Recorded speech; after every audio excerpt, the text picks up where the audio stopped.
Shalom keluarga GBI Basilea Jembatan 5 yang terkasih di dalam Tuhan. Mari membawa persembahan dan perpuluhan yang dapat dikirim ke rekening gereja atas nama GBI Basilea Jembatan 5 dengan nomor rekening BCA 0289993977. Untuk persembahan pembangunan rumah Tuhan, jemaat dapat mentransfer persembahan ke nomor rekening 028 333 4977 BCA atas nama GBI Basilea Jembatan 5. Apabila saudara ingin memberikan persembahan secara langsung, saudara dapat datang ke gereja setiap hari Selasa sampai Sabtu jam 9 sampai jam 5 sore dan memasukkan ke dalam amplop persembahan perpuluhan yang telah disediakan oleh gereja. Terima kasih sudah memberi bagi pekerjaan rumah Tuhan. Sebentar lagi kita akan beribadah bersama-sama dalam ibadah raya. Mari ajak seluruh anggota keluarga untuk sama-sama beribadah. Berpakaianlah yang rapi, cari posisi duduk yang terbaik, gunakan smartphone, iPad, laptop, atau smart TV Anda. Untuk membantu fokus dan konsentrasi selama ibadah, jemaat dapat mematikan notifikasi pada gadget dan disarankan untuk tidak melakukan live chat selama ibadah berlangsung. Siapkan Alkitab saudara dan siapkan hati saudara untuk mengikuti ibadah. Selamat beribadah, Tuhan Yesus memberkati. Shalom saudara terkasih, kita mau puji Tuhan, amin. Kita mau percaya bahwa Tuhan yang melakukan dan dalam hidup kita, amin. Mari kita menaikkan pujian. Kasih Allah saat pertama dan kesudahan dalam hidup kami, Tuhan. Terima kasih dalam kami, Haleluya.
kasih-Mu yang begitu besar di atas hidup kami Tuhan.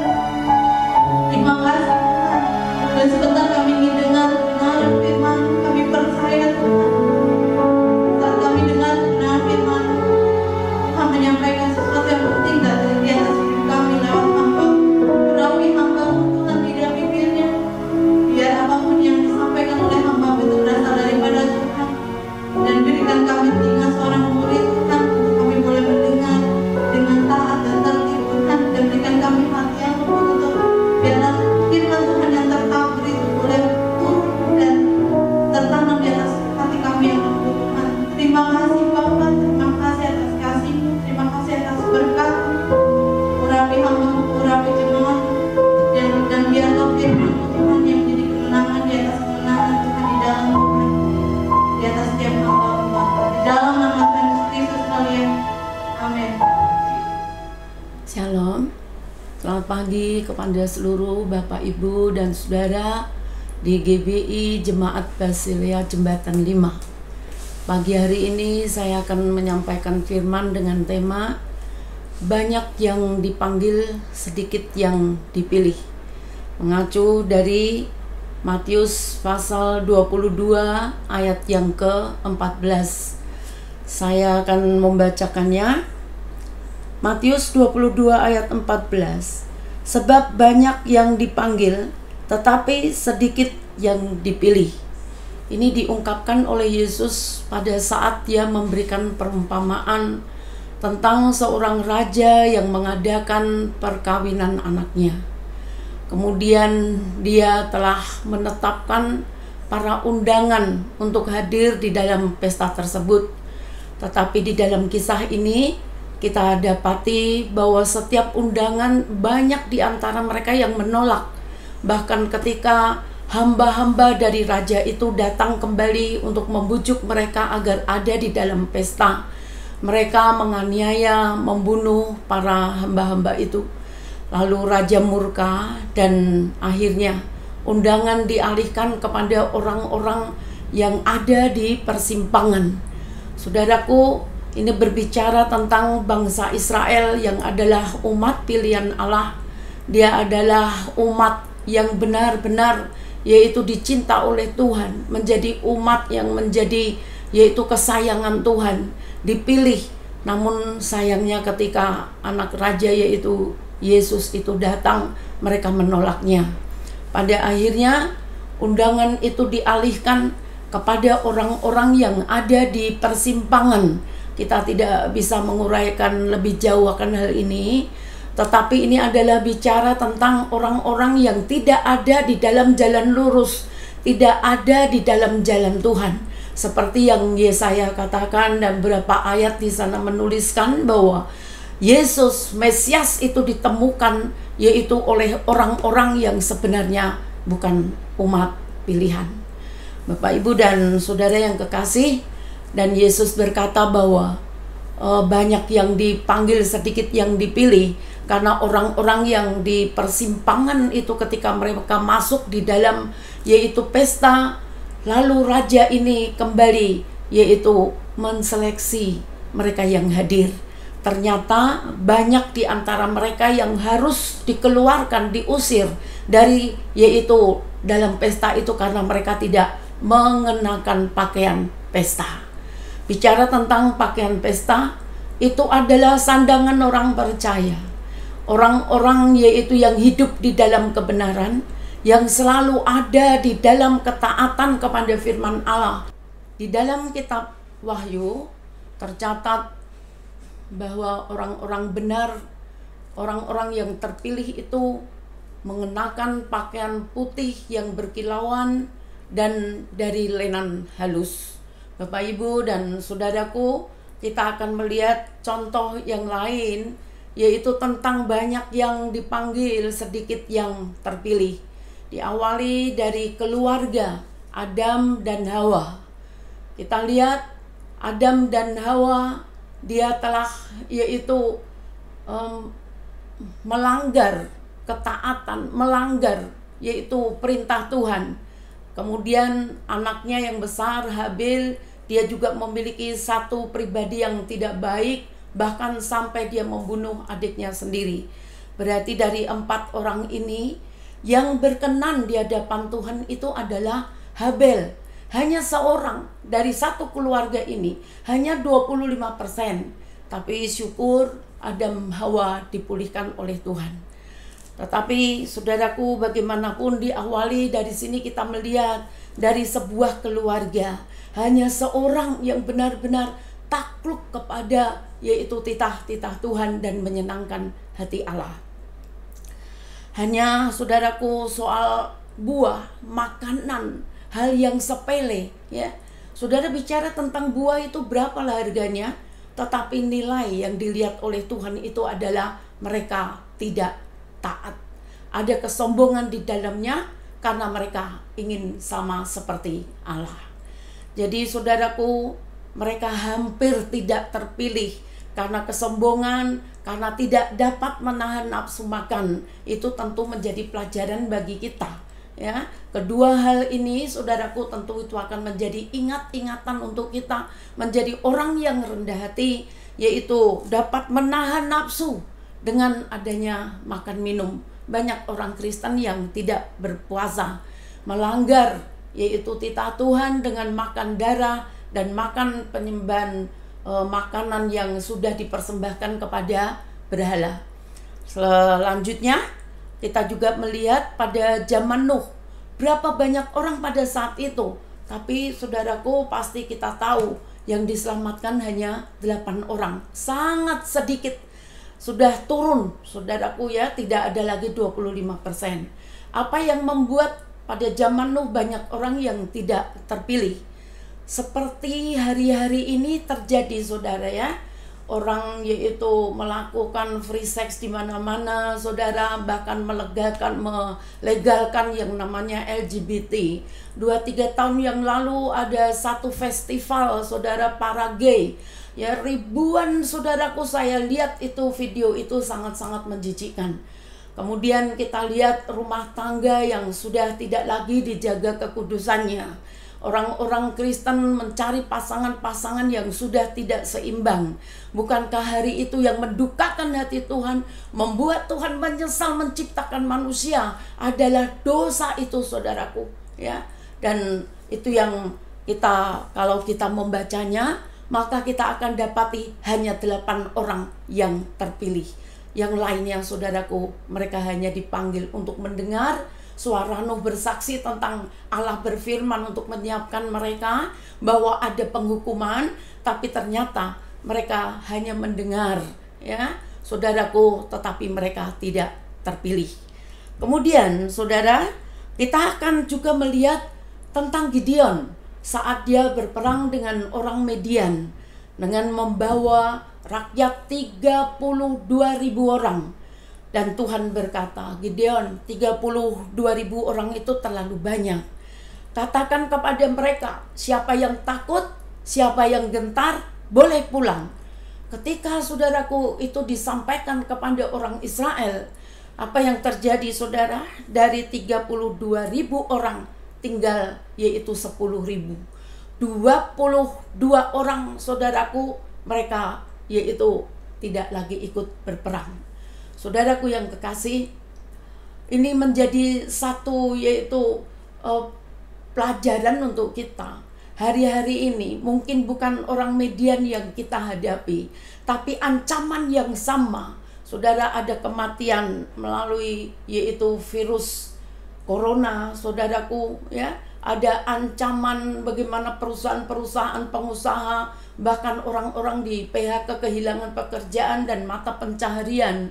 Saudara, diancam juga dengan yaitu pendidikan anak-anak yang serasa terombang-ambing, tidak menentu. Ada mereka yang memiliki kehidupan yang tidak punya kepastian. Saudara, yang demikian ini, Tuhan mau kita tidak takut menghadapi semuanya. Tapi kita harus memiliki iman dan percaya bahwa Tuhan adalah panji kemenangan kita.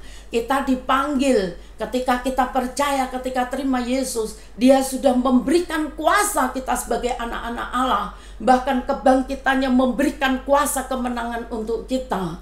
Dan dengan demikian apapun yang akan terjadi, yang sedang kita alami, dan apapun esok saudaraku yang akan terjadi saudara, kita tidak boleh takut menghadapinya. Tapi kita harus percaya bahwa Tuhan ada bersama dengan kita. Tuhan beserta dengan kita. Dia memberikan kita lebih daripada pemenang. Dengan 10.000 orang, saudaraku, Gideon siap untuk berangkat. Tapi firman Tuhan kembali disampaikannya kepada Gideon. Lihat mereka yang 10.000 ini, pilihlah mereka ya dengan mana yang berkenan untuk kupilih ikut berperang, dengan cara satu, ketika mereka meminum air, jika mereka meminum dengan cara seperti anjing meminum, orang-orang itu tidak akan ikut di dalam peperangan. Dan kemudian yang kedua, ketika kau dapati orang-orang yang minum dengan tangannya dimasukkan ke air, dihirup yaitu ke mulutnya, orang-orang inilah yang akan terpilih. Saudara, bilangan itu menjadi 300 orang yang berkenan kepada Tuhan untuk mengikuti perang. 32.000 menjadi 300, sudah lebih sedikit daripada zaman Nuh, saudara. Ya, apa yang membuat mereka tidak terpilih? Satu, tadi takut dan gentar menghadapi masalah. Saudara, tidak punya iman. Yang kedua, mereka hidup, saudaraku, tidak pantas, tidak layak seperti anjing caranya. Ya, kadang itu saudara adalah sikap atau budi pekerti kita, saudara, sopan santun, ketertiban kita. Karena firman Tuhan berkata, Roh Kudus itu tertib. Jadi kita yang penuh dengan Roh Kudus sebagai orang percaya, itu saudaraku menjadi satu tanda bahwa Roh Kudus bekerja ketika kita sopan, kita tertib di dalam banyak hal. Saudara, kemudian kita akan beranjak kepada perjanjian baru. Jika saudara baca di dalam Yohanes pasal 6, ketika Yesus, saudaraku, mereka mengajar murid-muridnya, memberitakan firman, memberitakan tentang dia roti yang hidup, dia menunjukkan mujizat dan banyak hal. Begitu banyak orang yang mengikut dia pada waktu itu. Mereka mendengar, saudaraku, dan ada di antara mereka juga yang memang ketika mereka mengikut Yesus dengan motivasi yang salah, hanya hal jasmani, saudaraku, yang ada dalam diri mereka. Dia berpikir kalau mengikut Yesus itu akan kaya, semua dicukupi. Itu ada di dalam kehidupan pada murid-murid pada waktu itu, saudara. Dan pada akhirnya ketika Yesus mulai ditangkap, saudara, banyak yang mengundurkan diri, banyak yang lari dari mengikut Yesus. Lalu di dalam pasal yang ke-7, tinggallah hanya 12 murid. Ya, saudara, ironis sekali, saudaraku, ya, jika dari sekian banyak orang, akhirnya yang terpilih, yang berkenan hanya 12 orang. Kemudian, saudaraku, kita tahu dari 12 orang ini, saudara, tinggallah 11, yaitu Yudas yang sudah menyangkal Yesus atau menjual Yesus. Saudaraku, ini yang ingin saya sampaikan buat saudara pada pagi hari ini. Melalui firman ini biarlah kita berjaga, ya. Mari kita melihat dari rumah tangga kita terlebih dahulu seperti pada Adam Hawa. Kita berdoa supaya seluruh keluarga kita dipulihkan dan diselamatkan. Jika ada yang seperti Adam Hawa tidak respon, tidak bersungguh-sungguh terhadap yaitu firman Tuhan, saudaraku, atau ada yang seperti Habil, dididik, maksud saya adalah Kain, dididik oleh orang tuanya seperti kata Tuhan, tapi dia mencari jalannya sendiri. Kemudian dari Gideon, saudara, takut, gentar, tidak memiliki iman, tidak punya keyakinan bahwa Tuhan beserta, dan hidup, saudaraku, yang tidak tertib dan tidak sopan, sehingga menjadi batu sandungan. Lalu saudara, kita juga melihat pada zaman Nuh.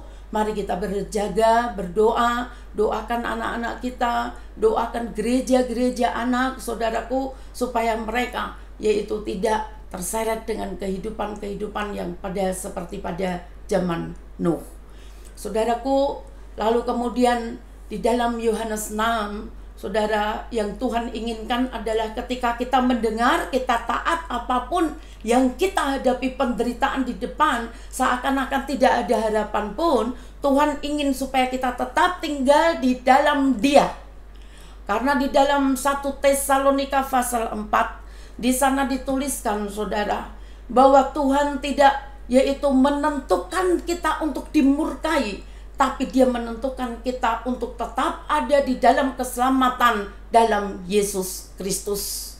Jadi, saudara, kesimpulan dari firman ini, hiduplah taat, saudara, lakukan apapun yang menjadi perintah Tuhan dalam segala situasi dan kondisi, dalam susah senang, dalam kesulitan, sekalipun seperti tidak ada harapan, tapi kita percaya bahwa di dalam Dia ada kepastian satu kehidupan, yaitu yang penuh dengan sukacita dan kebahagiaan. Puji Tuhan, banyak yang terpanggil, sedikit yang terpilih. Saudara, kadang-kadang tidak hanya melalui yaitu pengujian yang menyakitkan, membuat kita kecewa, tetapi banyak orang juga, saudaraku, mereka meninggalkan Tuhan, lalai, kesetiaannya berubah, saudaraku, karena apa? Kelimpahan, saudara, karena kekayaan. Dan pada pagi hari ini, sekali lagi kita diingatkan, saudara, bahwa sekali kelak banyak yang akan yaitu terbuang, diusir oleh Tuhan, tetapi sedikit yang terpilih. Pastikan kita menjadi orang-orang yang ada di dalam bilangan terpanggil dan terpilih. Tidak puas hanya dipanggil menjadi orang Kristen, tetapi kita harus berjuang mengerjakan keselamatan dengan penuh takut dan gentar.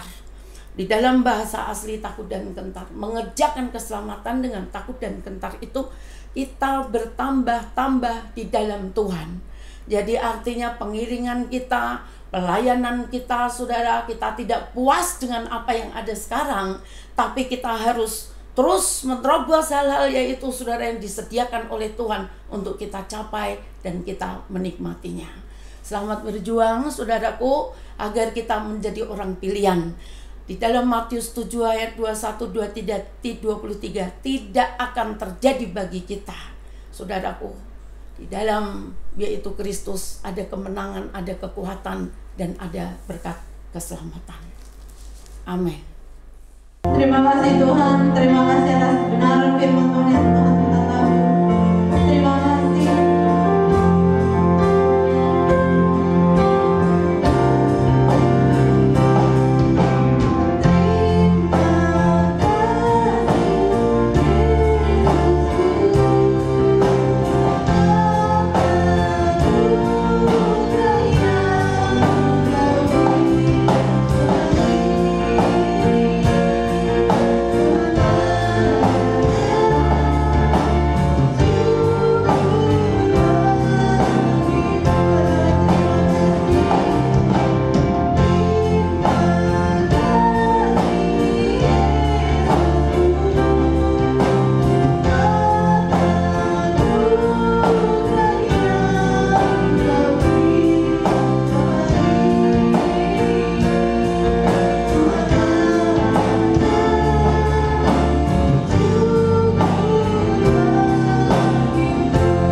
percaya Tuhan bahwa Tuhan turut bekerja dan Tuhan terus bekerja di atas hambamu ini dan juga keluarganya.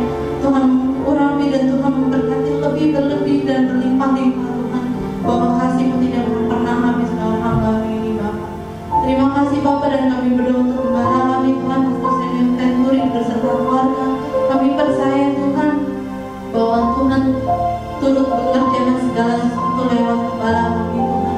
Kami percaya Tuhan urapan yang datang daripada Tuhan terus mengalir di atas gembala kami Tuhan, dan biarlah berkat rahmat hikmat yang Tuhan berikan di atas hidupnya, dan biarlah Tuhan memberkati berlimpah-limpah lebih lagi Bapa untuk gembala kami dan juga keluarganya, karena kami percaya Tuhan semua mata akan melihat bahwa Allah turut bekerja di atas kehidupan gembala kami Tuhan, dan berikanlah Tuhan hati yang terus mau diajar dan terus mau belajar Tuhan, dan biar nama Tuhan dipermuliakan lewat gembala kami Tuhan. Terima kasih Bapa, kami berdoa untuk jemaat-Mu. Kami percaya dimanapun jemaat-Mu berada, Tuhan berikan kekuatan, kesehatan, kelimpahan, berkat rahmat hikmat Tuhan itu boleh tercurah di atas jemaat-Mu Tuhan, dan biarlah mereka terus boleh mencari Tuhan dengan lebih sungguh lagi, biar api yang datang dari Tuhan terus membakar jiwa mereka Tuhan, untuk mereka lebih lagi sungguh-sungguh mencari Tuhan, untuk mereka lebih lagi rindu kepada Tuhan, dan biarlah mereka terus Tuhan menggali setiap kebenaran firman Tuhan yang mereka boleh terima Bapa, dan biarlah berikan mereka hikmat Tuhan saat mereka ditaburi kebenaran firman Tuhan, dan biarlah itu menjadi benih untuk menjadi banyak berkat buat banyak orang Tuhan. Biarlah jemaat menjadi berkat banyak orang Tuhan, dapat melihat Kristus di atas hidup mereka. Terima kasih Bapa. Kami juga berdoa Tuhan untuk kota kami, bangsa kami Tuhan, dan pemerintahan yang ada. Kami percaya Tuhan, Tuhan turut mengerjakan segala sesuatunya. Tuhan tidak akan pernah meninggalkan kami. Setiap bangsa ini Tuhan ada dalam tangan, ada dalam janji, ada dalam kasih, ada dalam penglihatan, ada dalam genggaman Tuhan, karena kami percaya Tuhan, Tuhan akan memulihkan bangsa ini seperti apa yang Tuhan mau. Terima kasih Bapa, terima kasih kami yang siap mendapatkan berkat yang datang daripada Tuhan, dan terpujilah Tuhan. Angkat kedua tangan saudara dan terimalah berkat yang datang daripada Tuhan pada siang hari ini.